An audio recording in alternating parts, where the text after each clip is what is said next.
proxy war ang Pilipinas. Ginoong Evo Galbot, before ko ibalik kay Atty. Bosanto. Nagsalita na po ang former Foreign Minister and the Defense Minister ng Singapore. Nagsalita na rin ang current outgoing Prime Minister nila. Anak ito ni Lee Kuan Yew, the great leader of Singapore. Nagsalita na rin ang Malaysia and even ang Vietnam. They are not in favor of any aggression or war posture na magpapalala ng kalagayan at stabilidad ng rehiyon. At sino man ang involved, dapat dumaan yan sa proseso ng diplomasya. It has been communicated by all ASEAN leaders except Marcos na hindi nakikinig. How do you look at that? Bakit ganun? Well, people have been saying this, no? Kasi, he promised continuity of former PRD's independent foreign policy, no? But after his first visit, sometime in September of 2022 to America, suddenly, he made an about-face, a complete turn to his promise, no? And then eventually, the sudden addition of 4 more additional EDCA bases, and then this rapid expansion of EDCA to, I think there's plan of about 16. Balabac Island now is being groomed to be an EDCA site, and then you have the Marubilis Island ba tayo, which is just 100 kilometers less than 100 kilometers away from the southernmost tip of Taiwan.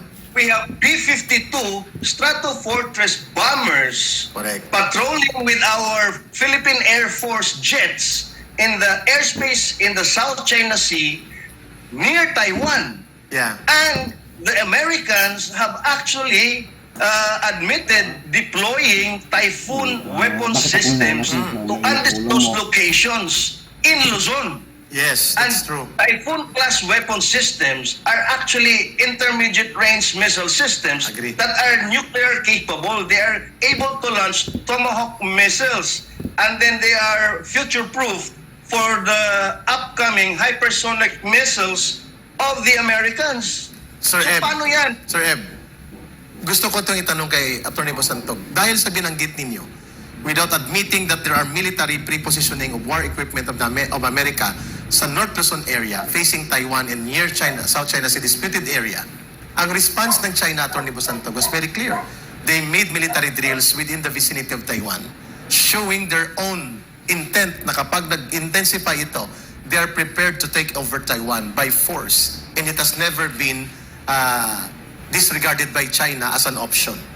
Atty. Bosantog, ikaw nagbanggit nito na napakahalaga po itong component ng pagkakaroon ng tago ng mga EDCA at hindi transparent na paglalagay ng laman ng EDCA na binubulgar ngayon ni Ginoong Evo Galbot na may mga missile system ito. Yes. So again, we go back to what the President is doing or actually inclined to do. But during the deliberation of the U.S. aid to Ukraine, there is question that remains to be unanswered until now, no? Tinatry nilang i-help ang Ukraine, including the European Union and NATO and other countries, no? But the question is that in what capacity or in what way do we foresee Ukraine winning the war? Malabo. 3 years na yan, yung war na yan. Ang dami ng perang nabuhos, mga abot na ng $200 billion. Mahigit na. Ang dami namatay na Ukrainian soldiers. Kaya nga, di ba sabi ni Zelensky na kailangan nila ng mental health workers because it shows the devastation of war. So ang tanong ngayon, kung ang tanong mismo sa US Congress is that how can Ukraine win the war that will be the same in our country? Ayun, klaro. Gusto nating mikidigma. How can we win the war? Yes. If you cannot answer that question, what is the use of going to war? If you don't have a clear path on trying to gain victory. Yun. At ang maganda sa sinabi mo, bakit mo sinaraduhan ng diplomasya? Hindi naman nagsasarado ang kabilang panig, ang China. Evo Galbot, sir, and Atty. Bosantog, tunghayan natin itong balita tungkol po sa dalawang panig ng mga pananaw kahapon na na-interview natin dito sa Pilipinas nating mahal, si former National Security Advisor, Professor Clarita Carlos, at ang political analyst at tagapag-convene ng Koalisyon ng Mamamayan kontra Gyera na si Ginoong Herman Chu Laurel. Tunghayan natin ito. Nobody wants to go to war. And paghawakan natin yung sinabi ni President Bongbong, I cannot remember now how many months ago, na sinabi niya the EDCA sites will never be used by any power for any offensive purposes. Panghawakan natin yun. Ito ang naging pahayag ng dating National Security Advisor ng kasalukuyang administrasyon na si Professor Clarita Carlos patungkol sa tumataas na tensyon ng Pilipinas at China dahil sa pinag-aagawang teritoryo sa West Philippine Sea. Ayon kay Carlos, bago pa man siya magbitiw sa kanyang pwesto sa kalagitnaan ng Enero ng nakaraang taon, ay ipinagbili nito kay Pangulong Bongbong Marcos na bigyang importansya ang naturang issue. The move of the president, the continued bellicose and aggressive action of China is not acceptable to us. It's not acceptable to us. I'm sure Eric, you will agree with that. And therefore, we need to do something or we lose faith in the international community. So I really spoke to the officers of the Chinese embassy and I told them, kayo yung nagtulak kay President Bongbong na magpunta at humingi ng tulong sa Amerika. Kasi ang unang-una niyang statement, foreign policy statement na China is our friend, our neighbor, our partner. Samantala, para naman kay Herman Chu Laurel, isang batikang political analyst, tila pumihit ng bahagya si Carlos sa kanya mga naunang tinuran bago pa man ito mailuklok sa kanyang dating posisyon bilang National Security Advisor ng Marcos administration. It's important to point out that objectivity requires that we do not have entanglements on either side. Kasi nabanggit na ni Professor Carlos that she is now working with the government through the Office of Tambaloslos. And that is, I think, compromising. Kaya po yung ibang mga aspekto na dati po naririnig ko sa kanya ay naiiba in this discussion of hers. But we understand people have to make a living. Sa kabilang banda naman ay ibinahagi ni Laurel ang kanyang pananaw sa pagtanggap ng Pilipinas sa Pangulo ng Ukraine na si Volodymyr Zelensky sa bansa. Pag-imbita kay Zelensky po, malinaw po yan, ay pag-prop up, pag-tutukod kay Zelensky na bagsak na po sa sariling bansa. Hindi na po presidente yan, kaya hindi nararapat po na imbitayan at lalo hindi nararapat na bigyan ng guard of honor po yang diktador na po yan. Kalahating milyon na sa mga kabataan nilang kasundaluhan ang napatay na. Ngayon, may bagong utos si Zelensky na buksan ng mga preso para ilabas po yung mga mamamatay tao, manggagahas, Mga kriminal. and so on, para mga kriminal, para magsundalo na para sa Ukraine. Ubus na po. Wala na. Binaba pa nila ang conscription age from 27 to 25. Kasi yung 26 years old at 27 years old, ubos na. Patay na. Yan po ang ginagawa ng Amerika sa Pilipinas. Kaya naman, para kay Laurel, di na dapat magtagal si Bongbong Marcos sa kanyang patuloy na tinatahak na direksyon, liban lang kung magbalik ito sa kanyang naunang ipinangako sa mga Pilipino bago pa man ito maging Pangulo ng bansa. Kung bumalik po siya doon sa patakaran na truly independent foreign policy, friends to all and enemy to none, tanggalin niya yung mga base militar ng Estados Unidos at mga missiles, balik po tayo sa normal at matutuwa tayo ulit kay Presidente Marcos. Boss Antog, hold your line, Ginoong E.B. Hugalbot. Sir, napakaganda po ng kuro-kuro na yon at nagtutunggali pero may pagtutugma. No to war, sapagkat ang digmaan ay kabaliwan. And yet the President seems not to listen at all anymore. Yes, unang-una, it's very alarming, especially for me, that the conduct of the President is now isolating the country, especially in the ASEAN region, where we are supposed to be a significant part. Ngayon, ang isang significant development ngayon is that Thailand actually applied to be a part of BRICS. Tama. Indonesia also Indonesia is also considering, and I think other countries. Now, these countries are significant asset to us when it comes to economic development. Even China, no? So, ang tanong ngayon is that why are you alienating the country? Kasi ang next na tanong dyan is, sino ang sasalo sa mga pineapples natin? Sino ang sasalo sa mga banana natin? Sino ang sasalo sa mga marine products natin? Sa mga ore exports natin? Kasi these are the countries that needs kung saan tayo nagde-deliver. At pati yung ating mga overseas Filipino workers. Yes, Hong Kong, for example, in Macau. In Macau. Ang tanong kasi is that you can posture all you want. It's okay. Pero ano yung bargaining chip mo? Kasi ang nangyayari dito, ang nagiging collateral damage are ang farmers natin. Tingnan natin nangyayari sa West Philippine Sea. Because of your posturing, nagkaroon ngayon ng ban sa fishing. No? Exactly. So paano natin pakain ang ayuda? And more than 500 families ang immediately mapektuhan sa area na yan. Yes. So that's the question.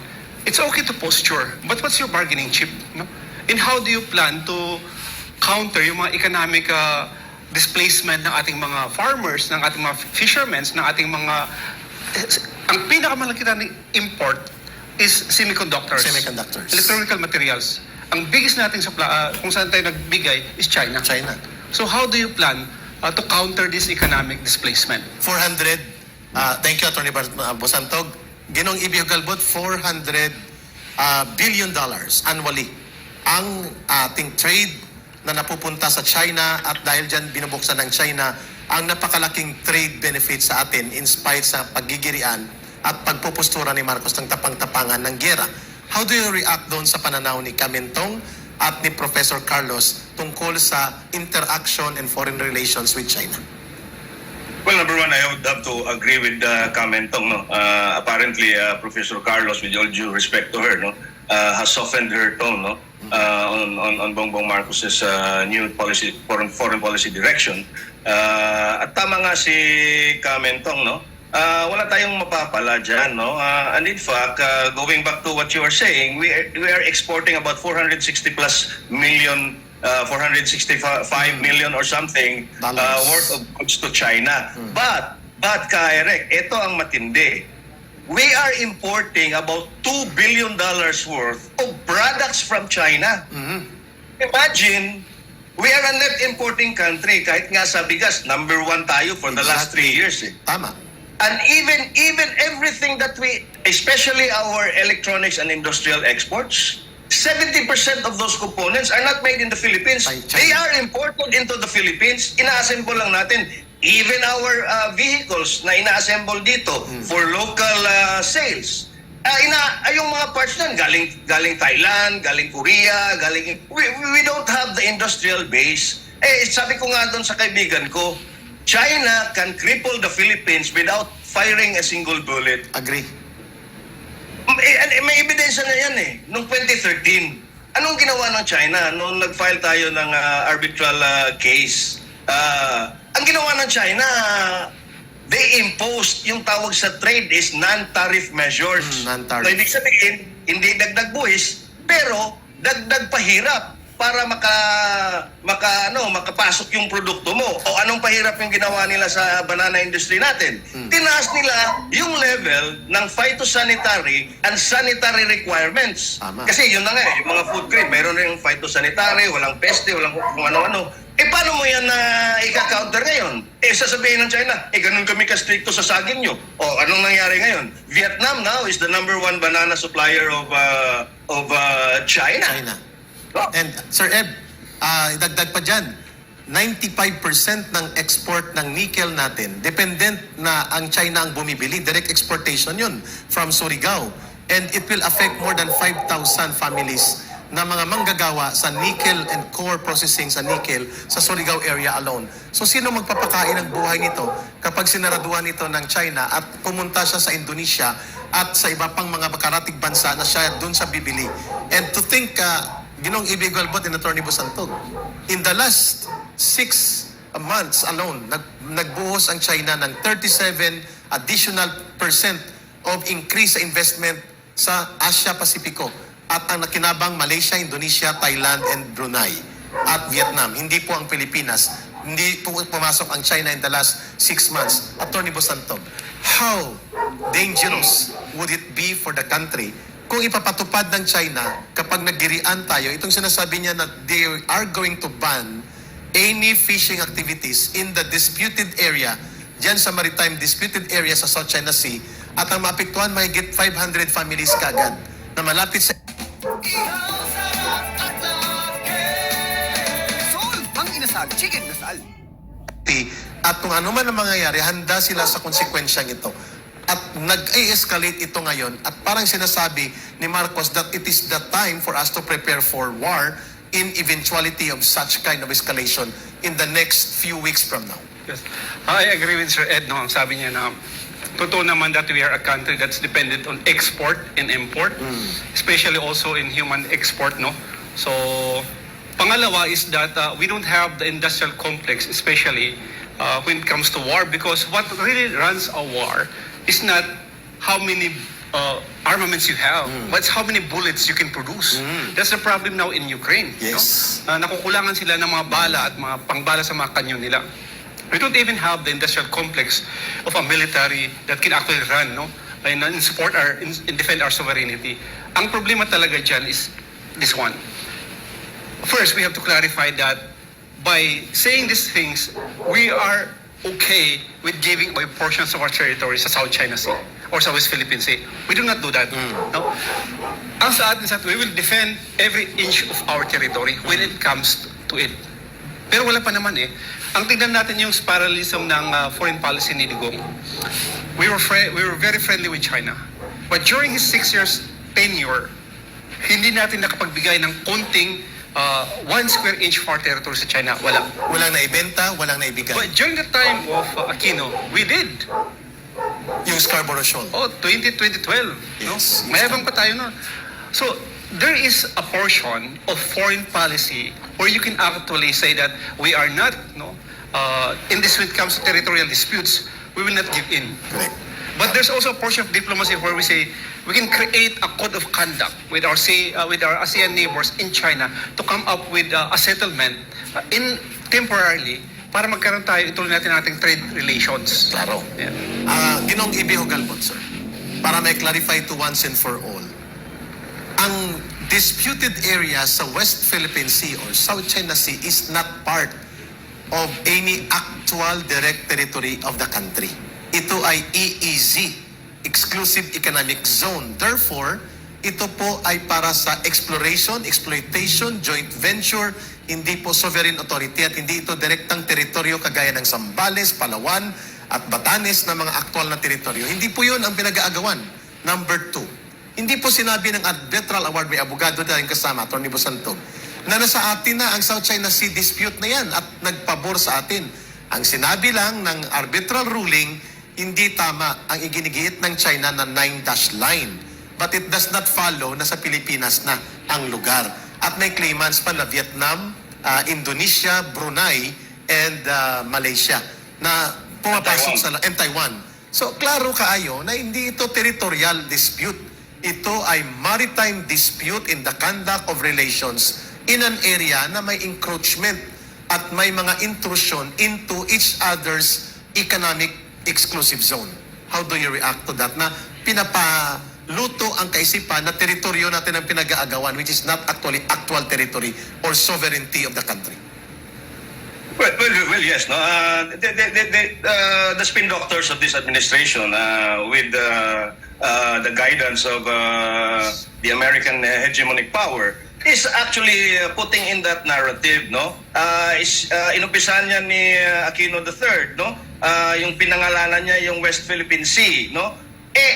Wala naman tayo, meron bang coordinates niyan? Yung EO nga niya na nagkangalan ng West Philippine Sea, Wala. nagdidemanda na yung NAMREA should define the geographical boundaries kung nasaan ba yan ng WPS. Interestingly, Eric, na Attorney Marlon, no, I think you know this already, the Spratlys Group, kung nasaan yung Pag-asa Island, is not included, is not within our EEZ. It's not within our 200 nautical mile EEZ. Tama ka dyan.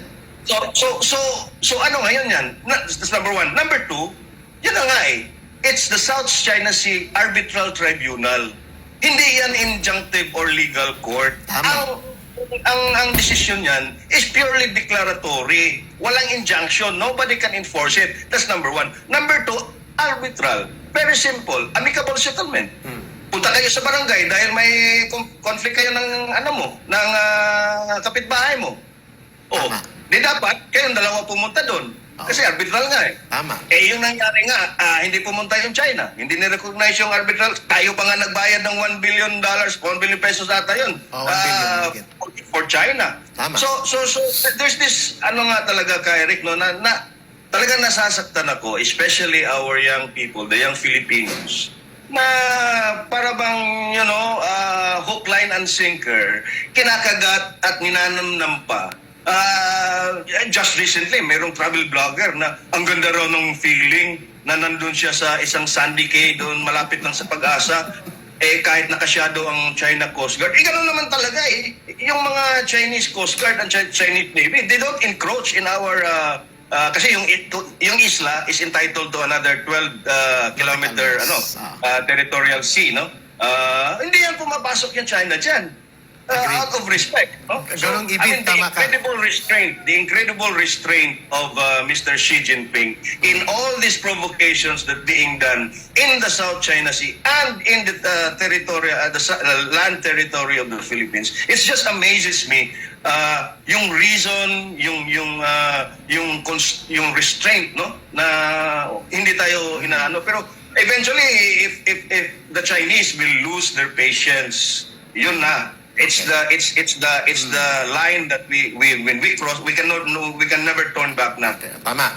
Ginong Ibio Galbot, Atty. Bosantog, sa congressional hearing upang idiin ang mga Duterte, lalo na si former President Duterte, dinescribe mismo ni former Executive Secretary Atty. Mijaldea na ang lugar ay low elevation area na inaabot ng high tide, low tide.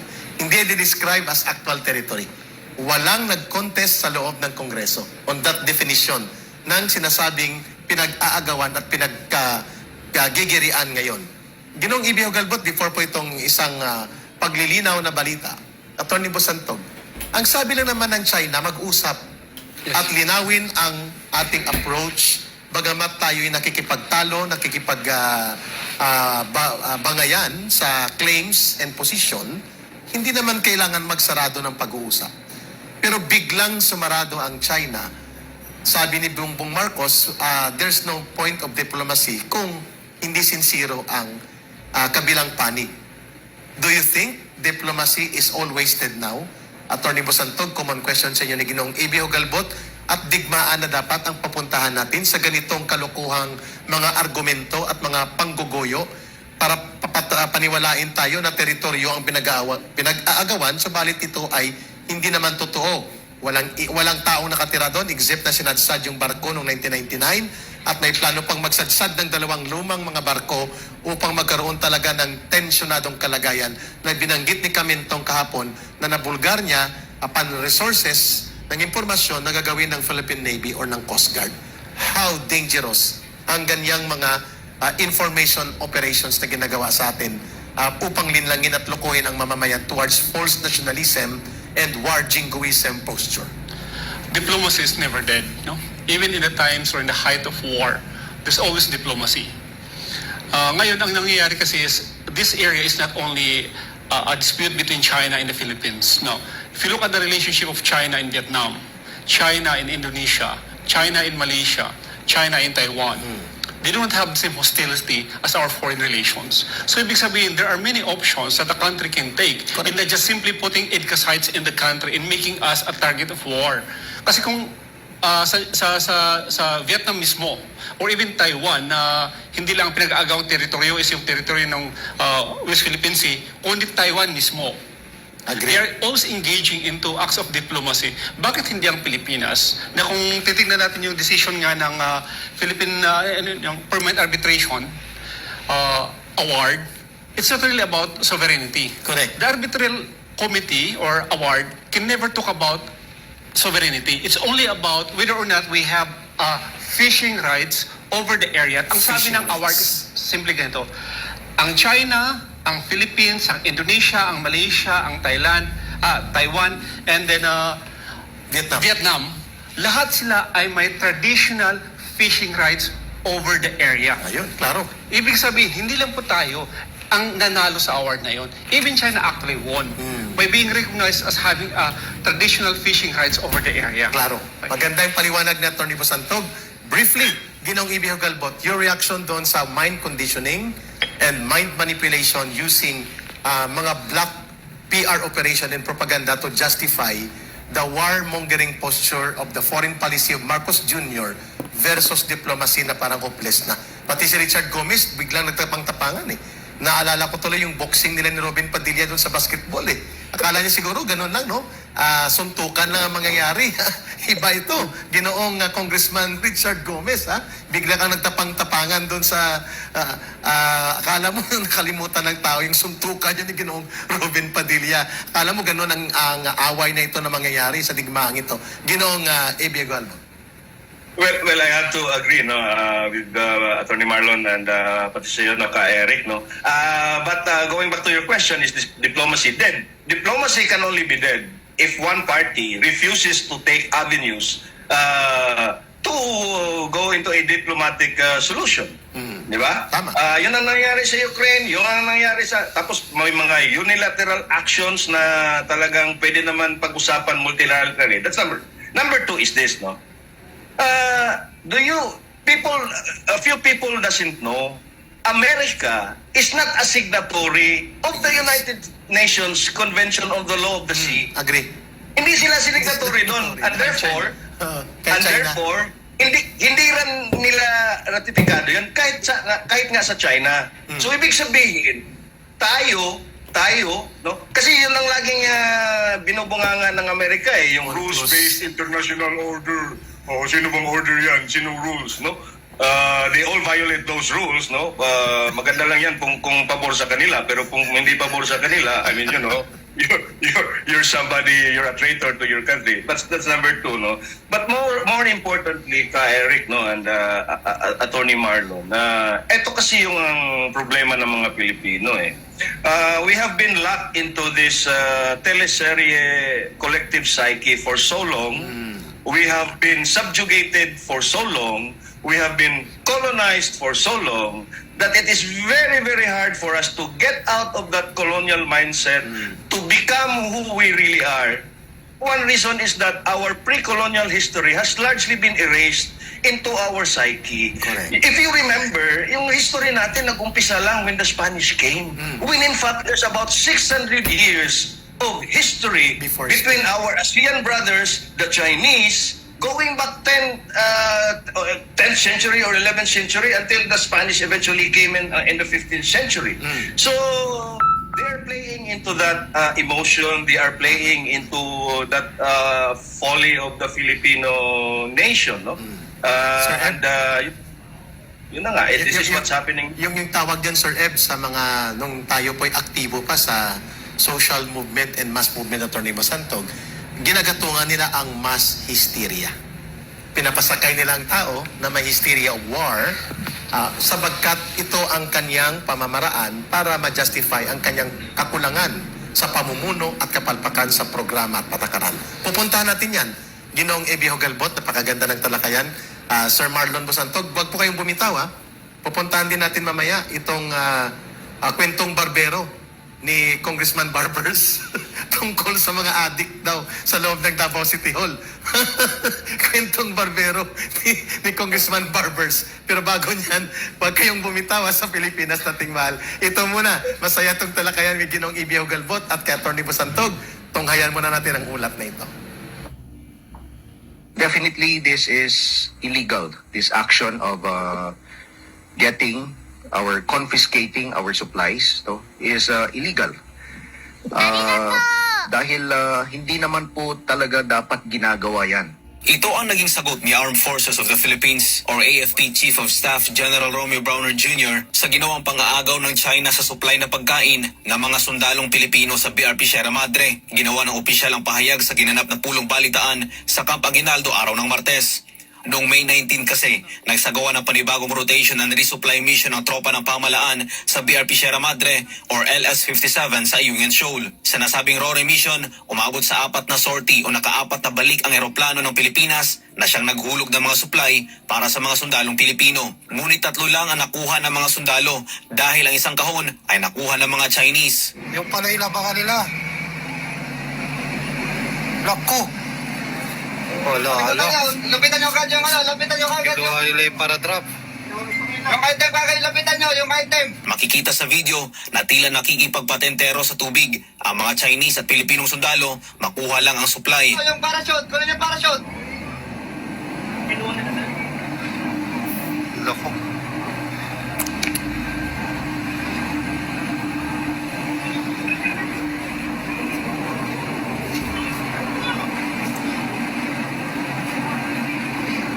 Lako, meron pa parachute, oh.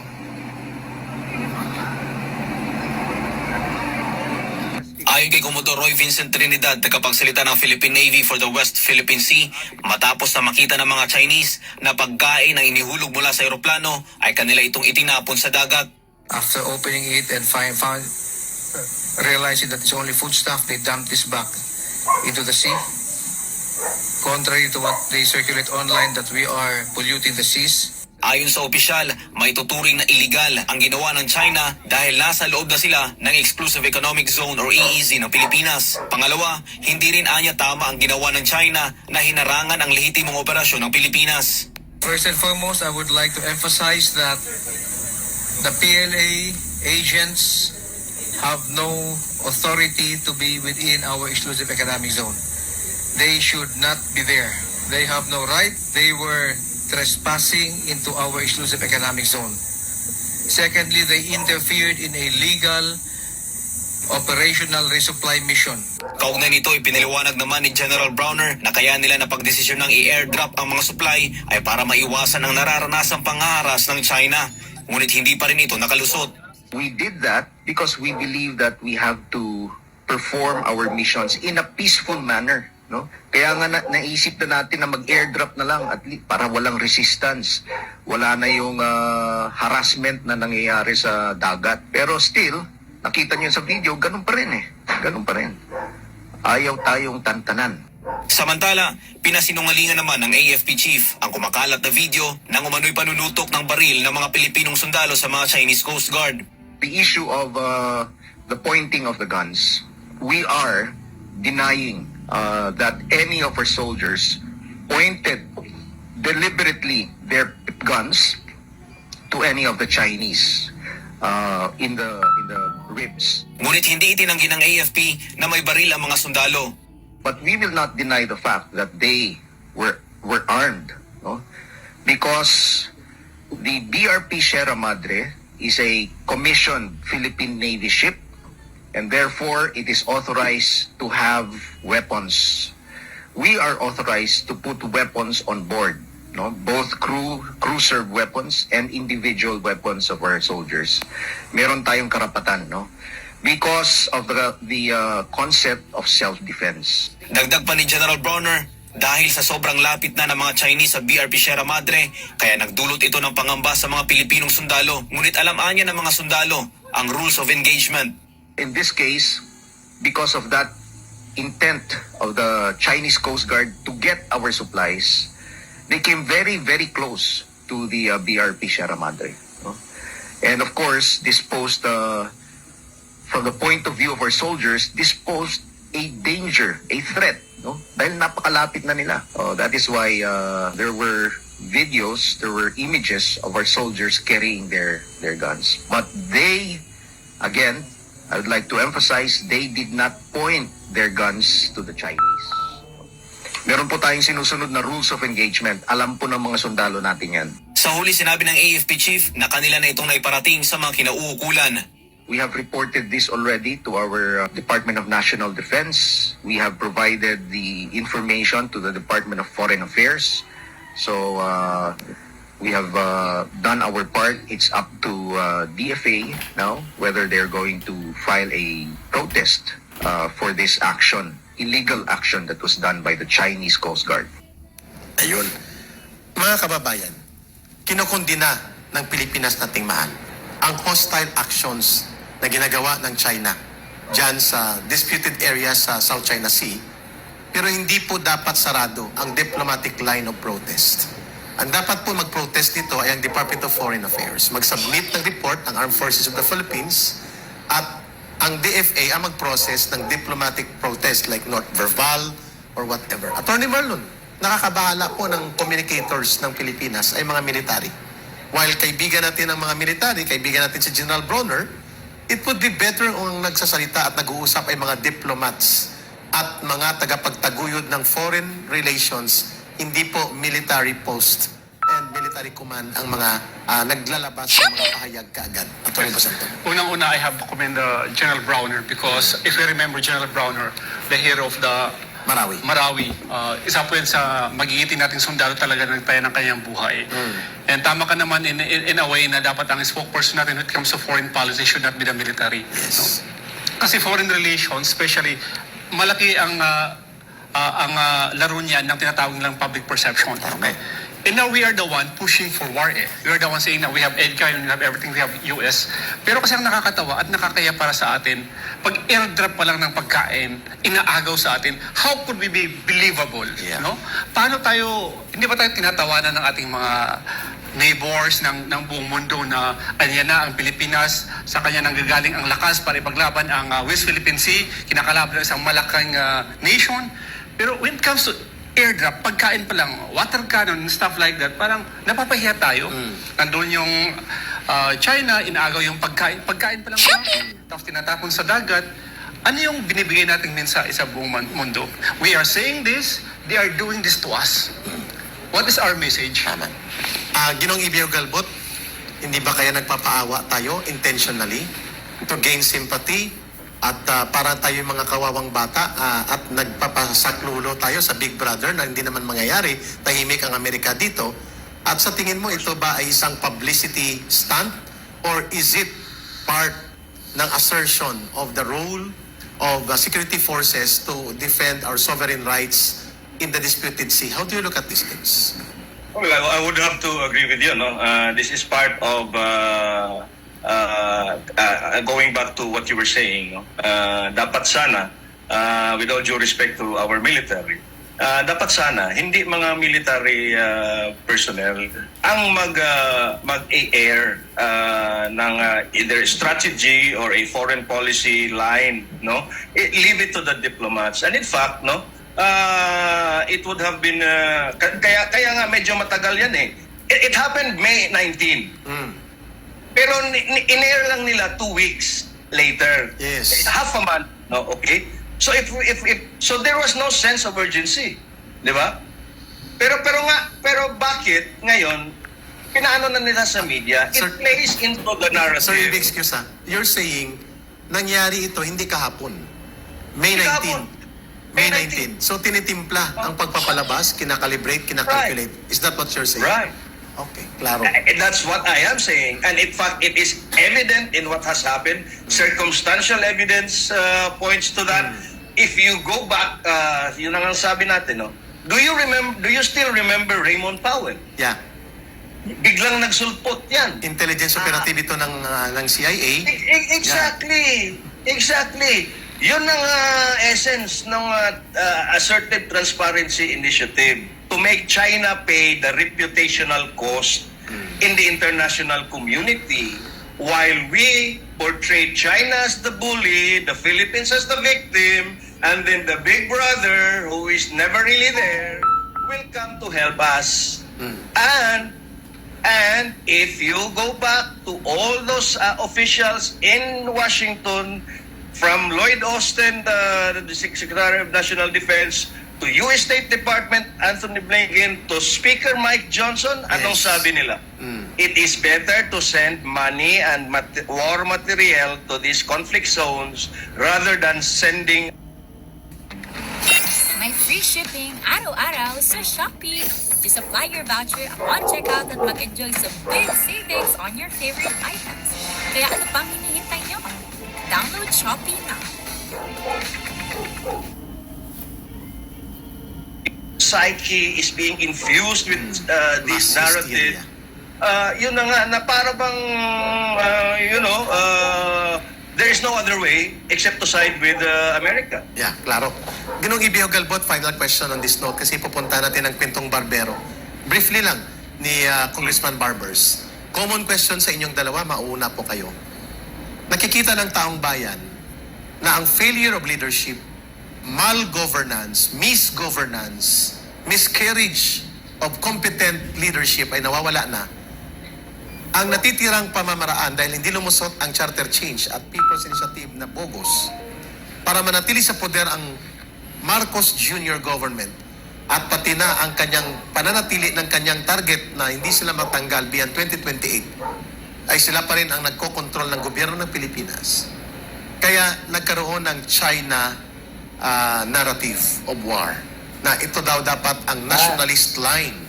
The new modern nationalism is to fight China, and if war is necessary, we should be there. But people are seeing clearly now na ito'y interes ng Marcos lamang niya, ni Bongbong Marcos, ng kanyang asawa at ng kanyang pamilya, mga anak niya, yung pag-recover ng pera na frozen sa Amerika at sa Europa at ngayon ay niluluwagan ng Amerika at ang kanyang pananatili sa poder in a state of war where martial law can be justified for declaration.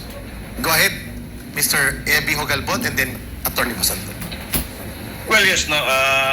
Yung Marcos Sr., yung pretext niya for martial law to effectively extending his term was the communist and the Muslim insurgency. No? Ganito din, no?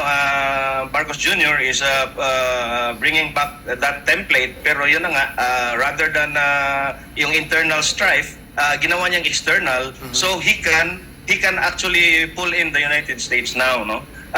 And going back to what you were saying, meron na tayong modelo niyan, Eric, eh. Volodymyr Zelensky is no longer president of Ukraine. Tama. His term expired in February. Kinancel lang niya yung elections. Okay? So he's just a de facto president, not a de jure president. Yes. So yun ang template ngayon na tinitingnan ni Marcos. Oh. Pwede pala pagka nagka-war, magka-martial law. So all of this will become a pretext to a subsequent declaration of martial law, and then again, effectively, yun na nga, extending the terms. Klaro. Magandang paliwanag, Attorney Basantog, your take off as a lawyer, at ikaw na rin nagbanggit nito, that the martial law can be validly justified in a state of war declaration and may even beyond pati sa term limits niya, pwede siyang manatili at pwede makancel ang elections. Are that correct or are that legally viable in a martial law declaration under the Constitution? Even if we don't have martial law, but if we are in the state of war, anything is possible. Because civil and political rights is very much limited. You cannot conduct a free and honest election during at times of war. Pangalawa, I want to go back to your original question kanina. Nationalism has nothing to do with it. Yes. Why? Because we cannot say that the Vietnamese are less nationalistic than us, or the Thailanders, or the Malaysians, or the Taiwanese are less nationalistic than us when they are going to a diplomatic relations with China. Tama. I think we are more nationalistic in a sense if we want to pursue peace in our country, so that we cannot be blamed na sabi na, Agree. you are pro-China, therefore you are less nationalistic. No, we are pro-Philippines. And we are anti-incompetent government. Yun, klaro. Magandang paliwanag yun, ha? Ang pagiging makabansa, makabayan at mapagmahal sa mamamayan ay ang paghahanap ng kapayapaan, hindi ang pagsusulsul at panggagatong sa digmaan na tsak na ikamamatay at ikapapahamak ng ating mga sundalo, pulis, mga pamilya nila at mga sibilyan, lalo na ang kabataan at kababaihan. That is more nationalistic. That is real nationalism. Now, final question sa inyong dalawa. Kasi paubos ng oras natin, you have a schedule also, and I think we have consumed a lot of time ni Ginong Ebi Hogalbot. Ito na lang. Unahin ko si Ginong Ebi Hogalbot. Sir, hindi na sila nakontento na tinanggal ang 35 police officers sa Davao. Nilagyan ng 2 batalyong pang-combat ng PNP unit na Special Action Force. May mga drug narrative na may mga drug operations at nagpapalipad araw-araw ng drones.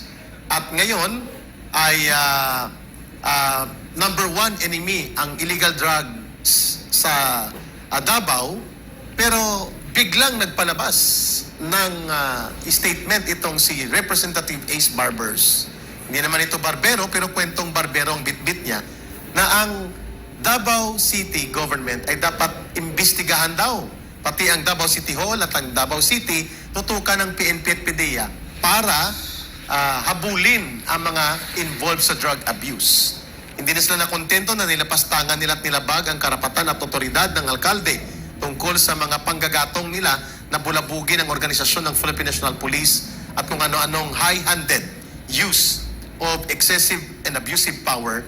Now, there is a narrative na ang daming drug addict sa Davao City, lalo na sa city government. Kung saan kinuha na barbershop ni Congressman Barbers ito, how do you look at this, ang pagtatagpo ng political operations to demolish and destroy and paralyze the Duterte opposition in Davao? Well, number 1, paano nasabi ni Congressman Barbers yan? No? Meron bang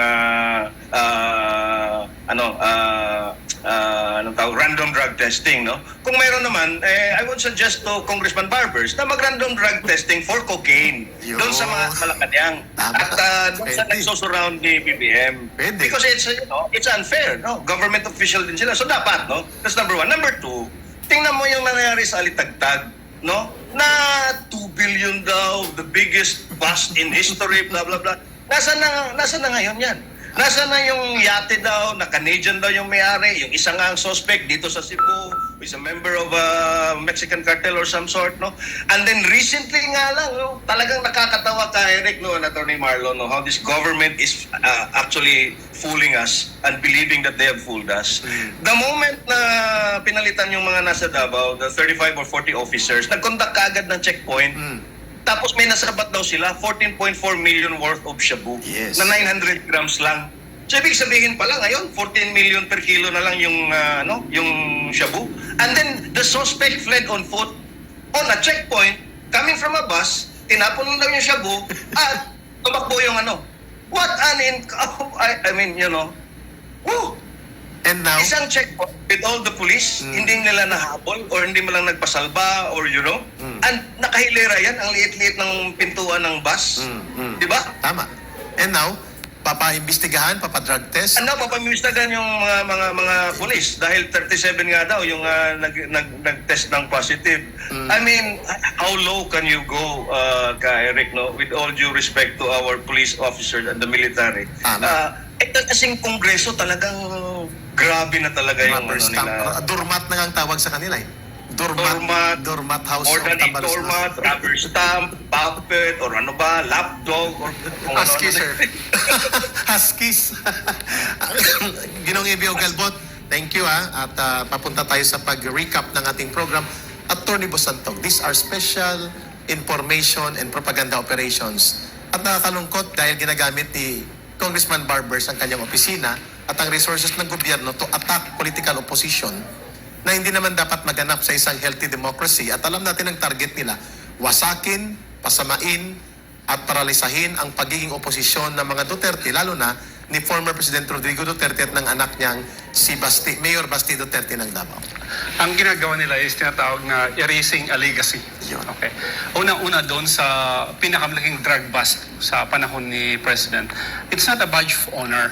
Kasi 2 years in your administration, nakasabat ka ng ganong kalaki, the biggest drug bust. It's a badge of shame. Kasi buti sana kung nangyari 1 month after, 2 months after. But 2 years into your administration, it means that there's a proliferation of drugs. So having sabi natin na confiscate mo ang pinakamalaking drug haul is never a badge of honor. And mind you, Attorney Bosantog, please sir, before ka magpapatuloy, bago yung kanyang gimmick sa drug haul sa Batangas, sa Litagtag, nakuhanan sila, ito real.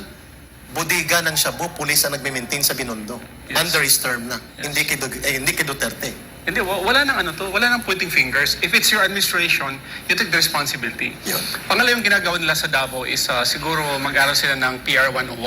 Ayun. Kasi what they're doing is simply erase. Kasi ang pinaka-tumatak na policy ng Duterte administration, which was embraced by the people, was a drug war. It's in that concept that it's very, very successful, no? Agree. Ngayon kasi ang issue ng president natin is about drugs. So what they're doing is going to Davao and trying to erase that legacy of drug war by going against Davao City itself, as opposed to the bailiwick of the former president. It's very elementary yung ginagawa. No, wala man lang wala man lang kunting Reason intelligence right, no? na itago natin o tinanggal mo tapos nagkaroon ng checkpoint tapos hindi nahuli ngayon na naman sa mga Davao personnel. Ang nakikita dito is not about the actions being done on drugs. What is being seen by the people is the oppression on the people of Davao. Yun. And also how they oppress and use the good name of the PNP para lang makakuha ng political mileage. Because ang sinasaktan mo dyan is yung mga police personnels, Agree. yung mga government personnels.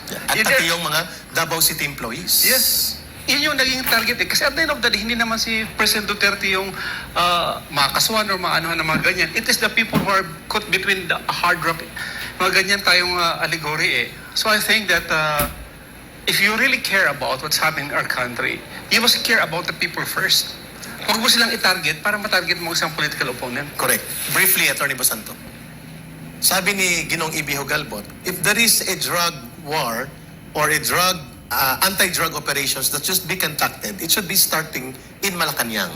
At ikaw ay isa sa nanawagan that for the President to become competently capable to lead with integrity, sagutin niya ang aligasyon at mga akusasyon na kumakalat na ng buong mundo na siya'y involved sa illegal drugs substance abuse for using yung qualified hair follicle DNA-supported drug test na very credible before magngalngal si Ace Barbers, yun munang unahin niyang panawagan. How valid is that Yes. call? Sabi nga ni Mayor Lim, the law must apply to all or none at all.